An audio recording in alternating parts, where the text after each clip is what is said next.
నమస్తే, welcome to our channel. నేను సౌజన్య. అనిల్ కుమార్ యాదవ్ చుట్టూ అసలు ఏం జరుగుతోంది?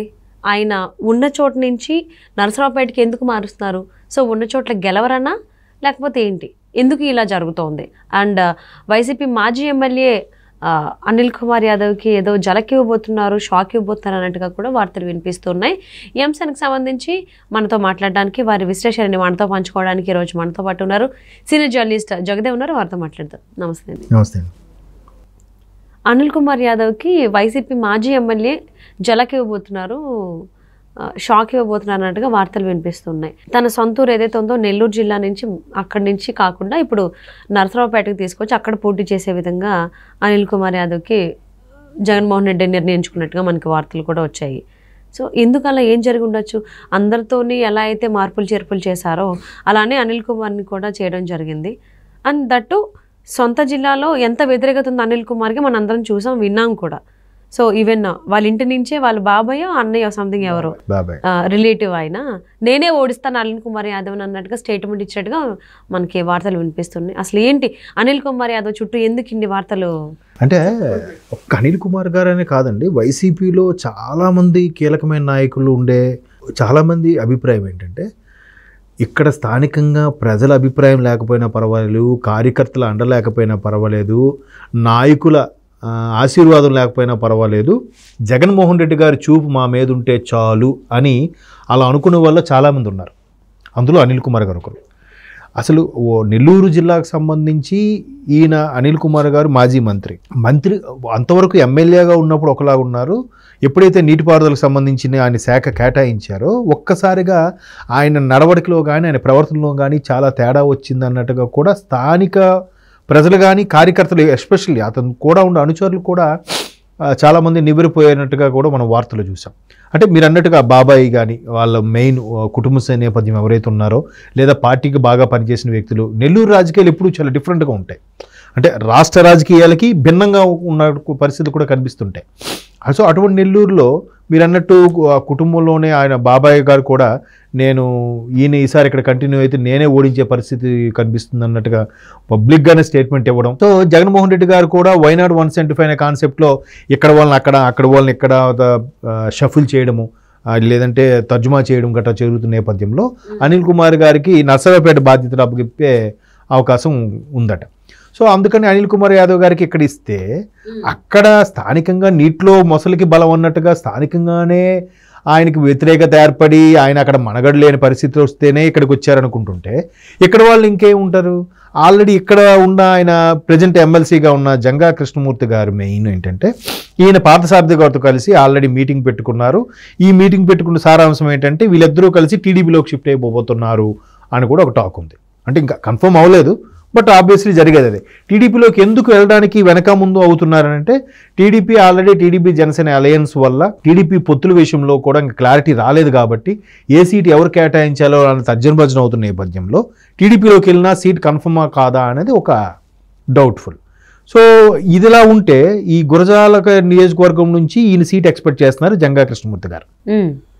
ఆల్రెడీ నెల్లూరులోన పొసక్కే ఆయన వచ్చి ఇక్కడ నరసరావుపేటలో లీడ్ చేద్దాము, ఇక్కడ ఇన్ఛార్జ్గా ఉందాము, లేదా లోక్సభకు పోటీ చేద్దాము అనుకుంటున్న అనిల్ కుమార్ యాదవ్ గారికి కింద స్థాయిలో అసెంబ్లీ నియోజకవర్గాలకు సంబంధించి కానీ జిల్లాలో మిగతా వాళ్ళు కానీ జంగా కృష్ణమూర్తి గారు లాంటి వ్యక్తులు ఆ పార్టీలో ఇమడలేక టీడీపీకి వెళ్ళిపోవాలని చూస్తే, ఆయన అక్కడి నుంచి ఇక్కడికి వస్తే ఇంకొంచెం పరాభవమే కదా. ఇంక ఈయన గెలుపుకి ఎక్కడ ఛాన్సెస్ ఉన్నాయి? లేదు. పోనీ ఈయన గురజాలలో టీడీపీ టికెట్ వస్తుందా అని అంటే ఈ జంగా కృష్ణమూర్తి గారికి అది కూడా డౌటే. ఎందుకు? ఆల్రెడీ టీడీపీ నుంచి ఆయన ఎవరు ఎరపతినేని శ్రీనివాసరావు గారు ఉన్నారు. సో ఆయనకి ఆల్రెడీ కన్ఫర్మ్ అయిందని కూడా మాటలు ఉన్నాయి, టాక్ వినిపిస్తుంది. సో బట్ ఒకవేళ టీడీపీ టికెట్ కేటాయించకపోయినా వైసీపీలో కొనసాగే ఉద్దేశం అయితే చాలామందికి లేదు. చాలామంది షిఫ్ట్ అయిపోతున్నారు, వెళ్ళిపోతున్నారు. ఇంకా ఆప్షన్ లేక షర్మిలా గారు వెనక కాంగ్రెస్లోకనే వెళ్తున్నారు తప్ప వైసీపీలో ఉండడానికి ఇష్టపడట్లేదు. అలాగే వైసీపీలో ఉండడానికి ఇష్టపడని వ్యక్తుల్లో జంగా కృష్ణమూర్తి గారు కూడా ఒకడు. సో ఇప్పుడు ఆయన కరెక్ట్గా అనిల్ కుమార్ యాదవ్ గారు వచ్చే టైంకే ఈయన కూడా అటు టీడీపీలోకి షిఫ్ట్ అయిపోవడమో, లేదంటే మళ్ళీ ఆప్షన్ లేక కాంగ్రెస్లోకి వెళ్ళిపోతే గనుక మరి ఇప్పుడు అనిల్ కుమార్ గారు మాట ఎలా చెల్లుబాటు అవుతుంది? ఒకవేళ రేపు పొద్దున్న నరసరావుపేట ఎంపీ స్థానం నుంచి పోటీ చేసినా కూడా ఆయన గెలుస్తానని గ్యారంటీ ఏంటి? సొంత జిల్లాలోనే ఆయన చక్రం తెప్పలేని పరిస్థితి ఉన్నప్పుడు ఇక్కడ నర్సాపేట వచ్చి ఏం తిప్పుతారు? కష్టం కదా. మరోవైపు టీడీపీ గాలి బాగా వేస్తుంది. ఇంకో ఏంటంటే వైసీపీలో కూడా చాలామంది ఇప్పుడు అర్థమవుతుంది, ఈ అనిల్ కుమార్ గారు లాంటి వ్యక్తులకి అర్థమవుతుంది ఏంటంటే, మనం ఒక్క జగన్మోహన్ రెడ్డి గారు చూపు మన మీద ఉంటే చాలు, ఈ కార్యకర్తలు అభిమానులు ఎవరు లేకపోయినా పర్లేదు, మనం చక్రం తెప్పొచ్చు అనుకుంటున్నారు. ఇప్పుడు పార్టీ కాదురా, అధినేత కూడా కాదు, కేవలం అభిమానులు కార్యకర్తలు ఉంటేనే గెలుస్తారనేది ఇప్పుడు అర్థమవుతుంది వాళ్ళకి. సో అర్థమైన లాభం ఏంటి? ఆల్రెడీ ఆయన షిఫ్ట్ చేసేసాడు నెల్లూరు నుంచి ఇక్కడికి, మళ్ళీ అన్నీ సరిదిద్దుకునే ప్రయత్నం చేయడానికి ఆప్షన్ కూడా లేదు. సో ఇప్పుడు అది నర్సరావుపేటలో అదే ఎక్కువగా చర్చనీయాంశంగా ఉంది. సో ఆల్రెడీ ఉన్న వైసీపీ వాళ్ళు అటు షిఫ్ట్ అయిపోవడం చూస్తున్నారు, ఆల్రెడీ టీడీపీ వాళ్ళు కూడా బలపడుతున్నారు.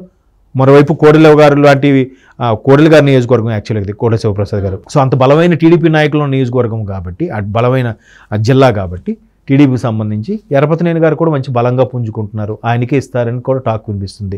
గురజాల నియోజకవర్గం నుంచి ఒకవేళ వైసీపీ ఎమ్మెల్సీ కాకుండా ఎమ్మెల్యేగా పోటీ చేయాలనుకుంటున్నారు ఈయన, ఎవరు జంగా కృష్ణమూర్తి గారు. కానీ ఆల్రెడీ అక్కడున్న వ్యక్తికే మళ్ళీ వైసీపీలో ఆయనకి టికెట్ ఇచ్చే ఛాన్సెస్ కూడా ఉన్నాయి కాబట్టి వైసీపీలో కొనసాగలేరు. సో ఇవన్నీ కూడా అనిల్ కుమార్ గారు వెళ్ళినా కూడా అక్కడ పరిస్థితులను చక్కదిద్దలేని సిచ్యువేషన్ అయితే వచ్చేసింది. అంటే ఒక సామెత ఉంటుంది కదా, ఇల్లు చక్కబెట్టుకుని ఊరు చక్కబెట్టాలి అనేసి అని. మరి అనిల్ కుమార్ యాదవ్ గారు వాళ్ళ సొంత నియోజకవర్గంలోనే వ్యతిరేకత అనేది ఎదుర్కొంటూ ఉన్నారు. ఈవెన్ ఆయన ఒక్కలే కాదు, వైసీపీ ఎమ్మెల్యేలు ఎంపీలు అందరూ కూడా అదే, జగన్మోహన్ రెడ్డి గారు చూపు ఉంటే చాలు అని అనుకుంటున్నారు. కానీ అది కాదు కదా, ప్రజల అండదండలు కూడా ఉండాలి. మీరు ఈ స్థాయికి వచ్చింది వాళ్ళ వల్ల కదా. అవును, ఈవెన్ అనిల్ కుమార్ యాదవ్ గారికి వాళ్ళ ఇంటి నుంచే, అవును, కుటుంబ సభ్యులు, బాబాయ్ గారు రిలేటివే, బంధువైనటువంటి ఆయనే నేనే ఓడిస్తాను అనిల్ కుమార్ యాదవ్ని అనేటువంటి స్టేట్మెంట్ ఇవ్వడం అనేది అది ఎఫెక్ట్ ఖచ్చితంగా చూపిస్తుంది అని చెప్పి అనుకోవచ్చు అంటారు. ఈవెన్ ఆయన నరసరావుపేట నుంచి పోటీ చేసినా కానీ మీరు అన్నట్టు ఫస్ట్ ఇంట గెలిచి రచ్చ గెలవమన్నారండి. ఇంట్లోనే ఊపితే ఇంకా రచ్చ దగ్గర ఏం గెలుస్తారు? ఆయన ఏమని సమంజసం చేస్తారు? ఏమని అక్కడ రేపొద్దున ఇన్ఛార్జ్గా లోక్సభ నియోజకవర్గం ఇన్ఛార్జ్గా ఇచ్చినా కూడా, లేదా లోక్సభ అభ్యర్థిగా ప్రకటించినా కూడా ఎట్లా అందరు కింద స్థాయిలో ఉండే ఆ లోక్సభ నియోజకవర్గం అసెంబ్లీ అన్ని కూడా కలుపుకుపోతే కదా అప్పుడు వాళ్ళందరూ గెలిచే అవకాశం ఉంటుంది. అవును, మరి ఎలా కలుపుకుపోతాడు ఆయన? ప్రధానికి జగన్మోహన్ రెడ్డి గారు వచ్చి బుజ్జగిని చెప్తారా? సో ఆయనకు అంత ఓపిక లేదు కదా. ఈవెన్ అంటే వాళ్ళని చూసుకోలేక కదా ఈయనపై నియమించింది ఆయన. అసలు మరి ఇప్పుడు ఈ సిచ్యువేషన్లో ఇంత వ్యతిరేకత ఉన్నటువంటి అనిల్ కుమార్ యాదవ్ పైన ఇప్పుడు నర్సరావుపేటకి తీసుకొచ్చారు జగన్మోహన్ రెడ్డి, ఇక్కడ నిర్ణయించారు ఆయనకి అభ్యర్థిత్వాన్ని. సో మరి అక్కడ సక్సెస్ అవుతారో అంటారా? అదేంటనండి, ఇప్పుడు సొంత నియోజకవర్గం, సొంత జిల్లా నెల్లూరులోనే ఎప్పుడైతే నీటిపారుదలకు సంబంధించి ఈ పోలవరం విషయంలో కానీ, చాలా పెండింగ్ పనులు కానీ, లేదా డ్రిప్ ఇరిగేషన్ సంబంధించి కానీ ఎక్కడైతే వైఫల్యం అయ్యిందో, ఇంకా దాని మీద అడిగినప్పుడు కూడా అసెంబ్లీలో వెటకారంగా ఈయన మాట్లాడేసి ఒక్కసారి ఈయన తప్పించేశారు. ఇప్పుడు అంబటి గారికి ఇచ్చారు. అంబటి గారికి కూడా క్లారిటీ లేదు. దానివల్ల ఏముంది, వీళ్ళకి ఇచ్చిన మంత్రి పదవి కూడా సక్రమంగా నిర్వర్తించలేకపోయారే అనే జనాల్లోకి బ్యాడ్ వెళ్ళిపోయింది. ఒకటి, మంత్రి పదవి వచ్చాకే ఈ నడవడికి మారింది అనుకున్నారు. పోనీ మంత్రి పదవి వచ్చిన తర్వాత ఆ పదవికైనా ఒక అలంకారంగా చక్కగా చేశారు అంటే అది కూడా లేదు. ఇంకెట్లా మరి? సో అక్కడ కానీ ఇంటికి ఎలా ఉన్నాడు రచ్చలా గెలుస్తారు. ఆ జిల్లాలో ఎంతో కొంత పేరు ప్రఖ్యాతులు ఉన్నాయి, ఏదో కొంత కుటుంబ నేపథ్యం కూడా సపోర్ట్ ఉంది. ఇప్పుడు కుటుంబ సపోర్ట్ లేదు, సొంత పార్టీ నాయకులు కూడా వేరే పార్టీకి షిఫ్ట్ అయిపోవాలనుకుంటున్నారు. ఇంకెట్లా ఆయన ఎదుగుతారు చెప్పండి? ఎలాగ ఆయన మాట నెగ్గించుకుంటారు? అదే ఇప్పుడు కంప్లీట్లీ ప్రశ్నార్థకంగా మారిపోయింది ఆయనకి సంబంధించి. మరి ఆయన నియోజకవర్గంలోనే కాకుండా ఇంటి నుంచి, అంటే కుటుంబ సభ్యులు కైండ్ ఆఫ్ రిలేటివ్ ఆయన దగ్గర నుంచి కూడా వ్యతిరేకత అనేది కనిపిస్తుంది. మరి నర్సరావుపేట నుంచి ఆయన ఏ విధంగా గెలుస్తారో ఏంటనేది చూద్దామండి. ఆయన వ్యూహాలు ఏ కైండ్ ఆఫ్ వ్యూహాలతో ముందుకు వెళ్తారు అని. Thank you so much for spending your valuable time with us, Jagadev garu. Thank you అండి.